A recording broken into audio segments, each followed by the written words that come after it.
Sadiki Shop nangwa se African Market iranga muri Kentucky Louisville n'abasisikariza yuko Sadiki Shop ashoboye wakeneye ibyo kurya gana Sadiki Shop arashoboye wakeneye amavuta yo kwisiga nka Rolite nangwa se Moviti wagana Sadiki Shop wakeneye kurya se ibiryo by'Afrika nk'ibitoki nangwa se indagara Sadiki Shop gana Sadiki Shop arashoboye Sadiki Shop ateka amandazi Sadiki Shop ateka chapati Sadiki Shop ateka sambusa byose wangana ndabizi ko ari ushobora kufitikira ukavuga ngo nta umwanya wo guteka gana Sadiki Shop Sadiki Shop arashoboye Sadiki Shop acuruza amamesa Sadiki Shop wasangayo byo kurya byose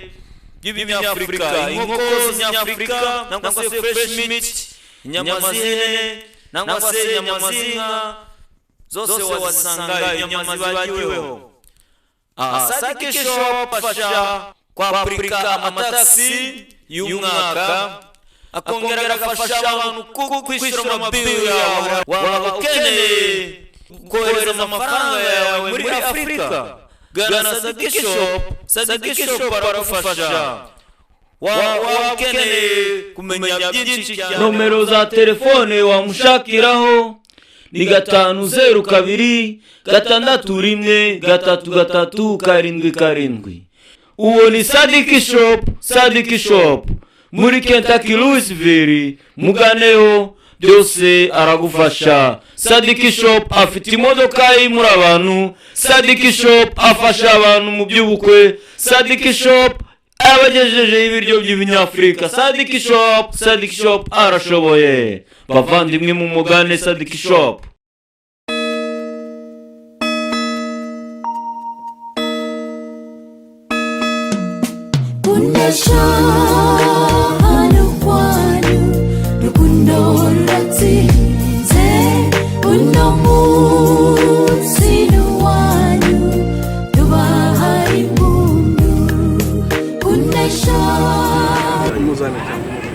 turabasuhuje mu izina ry'Umwami Yesu Kristo tubashimira cyane kudukurikira n'uyu mwanya turimo ni umwanya mwiza kuko uyu munsi ari umunsi twatashyemo ubukwe bwa mwene data ndetse n'umushiki wacu uyu mwumva akaba ari mwene so Damien abandi kubona mugenzi wanjye nawe waje atashye ubukwe nanjye nitwa Ngoboka Eritier naje nturutse muri state ya Missouri mu mujyi bita Columbia kandi mu by'ukuri nashimishijwe n'uburyo abantu hano bafatanya muri uyu muhango w'ubukwe kandi twanezerewe Imana umugisha nawe turakwakiriye rero iyi ni channel bita umubwiriza online TV igenda ikoresha abantu ibiganiro by'ubuzima bwa hato na hato ku bintu bijyanye n'umukristo n'iterambere ariko uyu munsi badushimishwe n'uko mwaje gutaba ubukwe kandi gutaba ubukwe byose biba biri mu rukundo ese uvuze ko waje gutaba ubukwe muri Kentucky tutse Missouri waba warageze muri Amerika ryari cyangwa se muri kingana iki yewe ndi kumara igihe kijya kugera mu myaka 5 hano muri Amerika imyaka 5 ya none se ubona ubukwe bubaho kubw'urukundo cyangwa ubukwe bubaho kubera iki mu by'ukuri natwe abantu twaje duturuka hanze ku banyafurika urukundo kandi cyane bijyana n'umuco wacu ndatekereza uko twahoze dufatanya kuva kera n'uyu munsi tuba twumva tubona ko ariko bigikomeje kandi turabishimira byaba dukurikiye waba uri ingaragu uri umusore urubatse ndubatse mfite umugore n'abana 4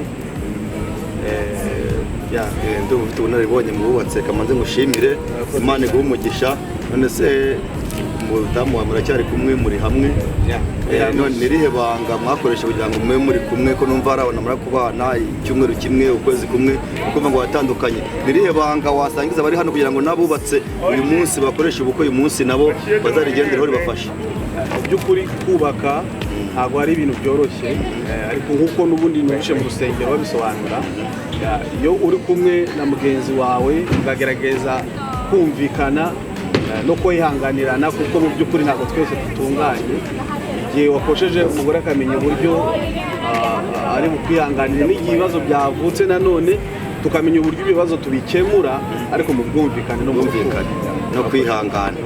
Urukundo rukaba rwubatse byose. Imana iguhe umugisha, turagushimiye muvandimwe. Hajya wavuze ngo yitwa Ngoboka nanjye nkaba nitwa Damien. Dusabe nk'uko unzi amazina mwaganiraga akaba ari uwo nguwo. Tukaba twishimiye kuba turi kumwe namwe, mwaje muturutse Missouri muza bw'urukundo muza gushyira umukobwa wacu n'umusore bakoze ubukwe uyu munsi ku itariki 7 z'ukwa munani. Imana iduhare umugisha rero kandi dukomeze dukurikire ubukwe. Ndabona mu kanya tujya kuba turi muri reception. Imana idufashe kandi turi kumwe. Murakoze cyane, Imana igushimire cyane kandi mwakoze kunyega. Yego murakoze namwe. Muraho kandi tumaze kubasuhuza no kuganiriza umutware w'uyu mudamu. Urugero ni couple k'uyu munsi dufite gahunda y'ubukwe, tukaba twaje mu gikorwa cy'umugabo n'umukobwa cyangwa se umusore n'umukobwa, tukaba twatashye ubukwe. Iyi akaba ari channel mukurikiye yitwa Umubwiriza Online TV, igiye biganiro mu Kristo n'iterambere ndetse ikajyaho n'ivugabutumwa. Uyu akaba ari umudamu ngo tumaze kuganiriza, yabwira amazina ye akanabasuhuza ubu tugakomeza. Iyo nitwa Alice Ngoboka, nkaba ndi umumama w'abana bane b'abahungu n'umugabo. Nkaba naje muri Imana iguhe yarakoze. Uyu muvandimwe mushiki wacu yaje avuye muri Missouri, aha ngaha turi ni muri Kentucky. Waje gukora iki? naje gutaha ubukwe bw'umuvandimwe wanjye yaje gutaha ubukwe bw'umuvandimwe wacu Neema. Imana y'umugisha, ni igikorwa cy'urukundo kandi igikorwa cyiza, turabishimiye. Tubahaye karibu, tubahaye ikaze muri Kentucky. Murakoze cyane. Tugiye kuri mu wubatse ufite abana bane. Umugabo muracyari kumwe? Umugabo turi kumwe. Mumeze neza nta kibazo. So ni irihe banga mwarakoresheje kugira ngo nabo bakoresha ubukwe uyu munsi? Ni nacyo twabaje umugabo kugira ngo nabo bazakigendereho kibafashe mu buzima bwabo mu rugendo batangiye. Ni irihe banga mwakoresha kugira ngo mube mukiri kumwe, ko twumva ngo uyu munsi bashatse icyumweru kimwe ukwezi kumwe ngo abantu bakoze divorce batandukanye? Ese ni irihe banga mwakoresha kugira ngo mube mukiri kumwe urugo rwanyu rumeze neza? Icya mbere twashyize Imana imbere, icya kabiri ni ukwihanganira, kubera yuko umuntu ni umuntu, ugomba kumenya ko umuntu ari umuntu, yakosa ukamenya kumwihanganira kandi ukihutira kubabarira mugenzi wawe atari uko yabanje kugusaba imbabazi, ukamubabarira ataragira n'ikintu avuga. So ntekereza ko ni ukwihanganirana no gusenga. Rero murabyumvishe ko igikorwa gihari, kubaka urugo ari ukwihangana kandi ukagira urukundo. Umuvandimwe mugenzi wawe yakosa ukamwihanganira. Abadukurikiye muri ubu bukwe rero murabyumvishe, ibanga no kwihangana kandi ukababarira. Imana iguhe umugisha kandi gukomeze, ni ukuri kwa cy'urukundo mufite muzagikomeze. Uyu umuvandimwe Elize twarabanye, twishimiye kongera kubabona, turabakira muri Kentucky. Yego namwe nishimiye kubona kandi thank you so much. Imana iguhe umugisha, bakwikomerera tugakomeza mu bukwe. Ubona umwanya reserisi ugezemo tugiye kuba twiyita cyane rwose. Murakoze. Sawa sawa. Yeah.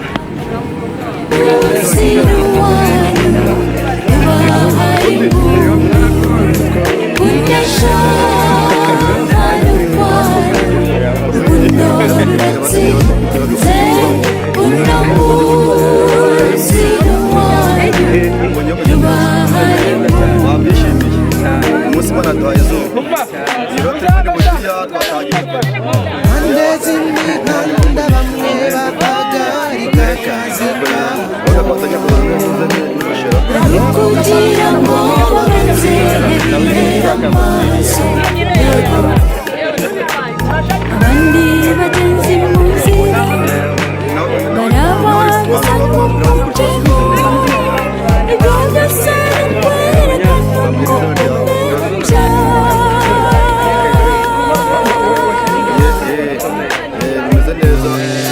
kunesha hararwaye ukuntu ratsinze unamu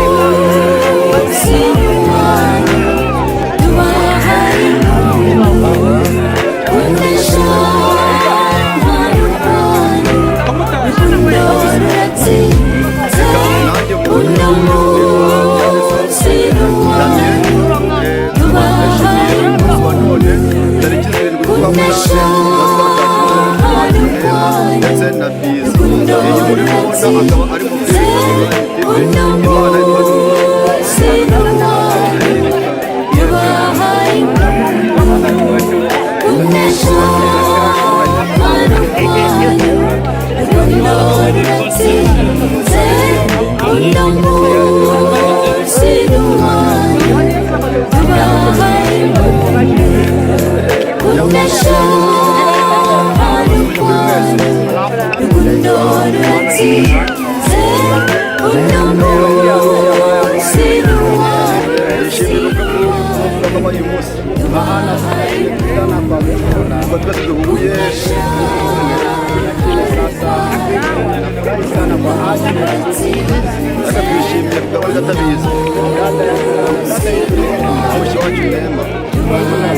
Imana bamugisha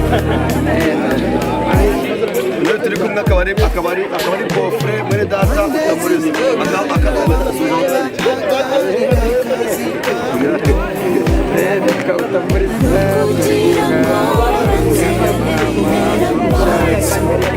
ariko nshimishwa n'ubukwe bwa mureba kubona butaje turi kumwe n'abana bene data twishimye sawa cyane reka ngo bazajyana mu gitinda ni meza nabonye ukaba washashinze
ukaba yitwa Mutesi abakobwa kamazi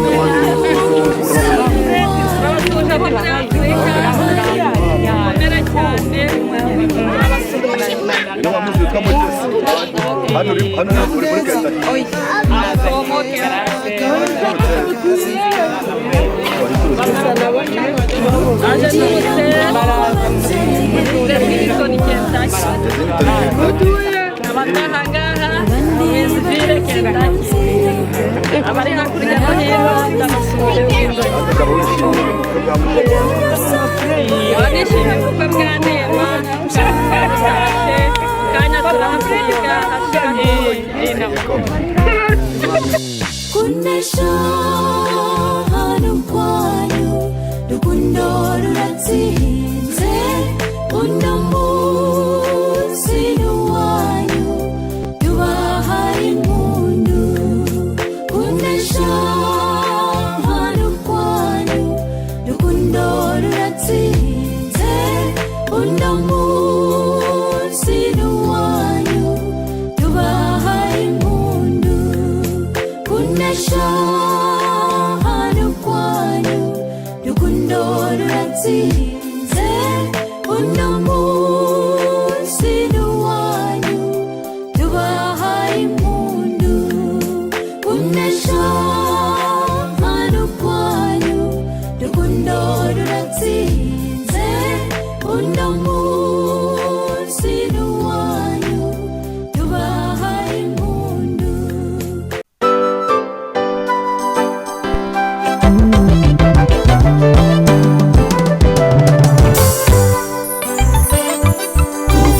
bene data mwiyeze mu mitima kandi ntimwishushanye n'ab'iki gihe kigoramye.